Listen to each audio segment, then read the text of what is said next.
Hi, my name is Ben, physical therapist here at Total Physical Therapy, and today we are going to be going over different cues that you can perform for the bridge.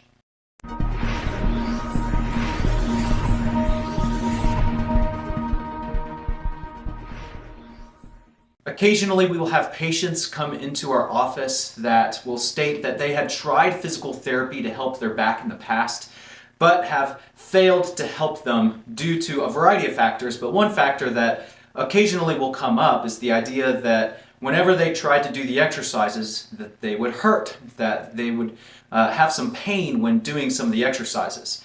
And one of the exercises that we will typically see someone having trouble with their low back is an exercise we call the bridge. The bridge is a very fundamental exercise where we lay down on our back, we have our knees bent, our feet are connected to the ground, and then you're going to push down through your feet, you're going to raise your hips up towards the ceiling, and then you are going to let them come back down to the mat.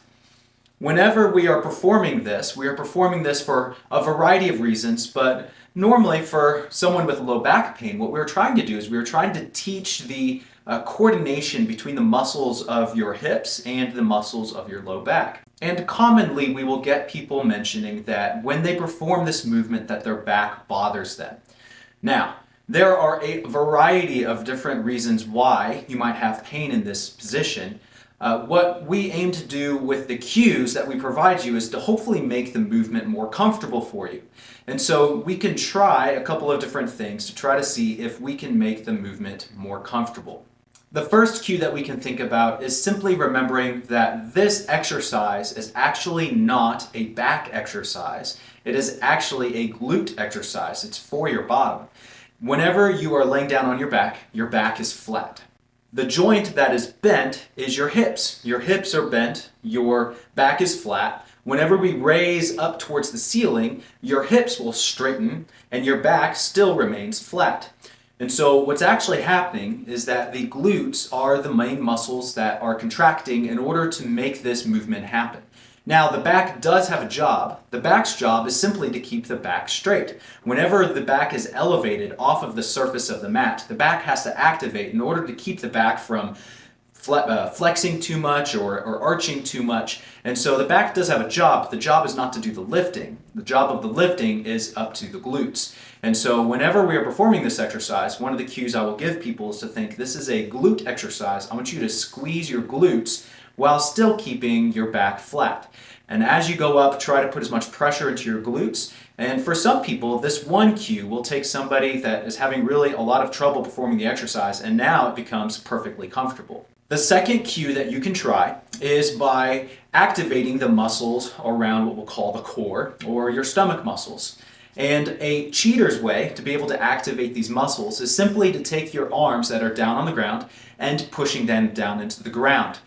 You can feel this movement if you are laying down on your back and you take your arms and you push them straight down into the ground.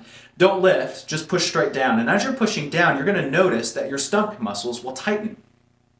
Now, one thing I'll remind my patients at this point is to remember that more tension is not always better, especially since these muscles are not doing the lifting of the movement.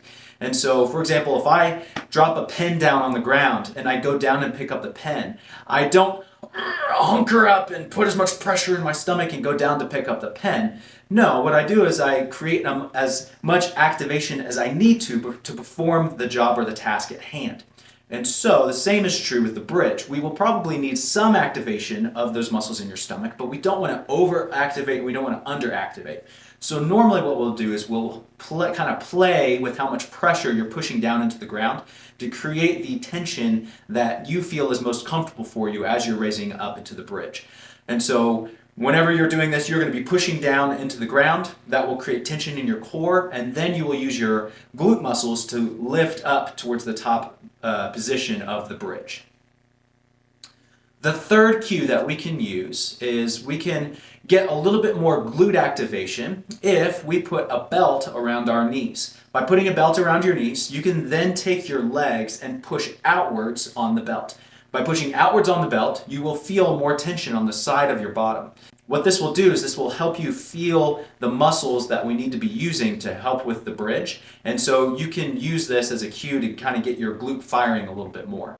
I hope you enjoyed this video. I do want to say that if you are having trouble performing bridges and it is painful for you, it is important for you to go see a physical therapist to get some specific instructions tailored specifically towards you and your condition so that it might help you be able to perform these more comfortably.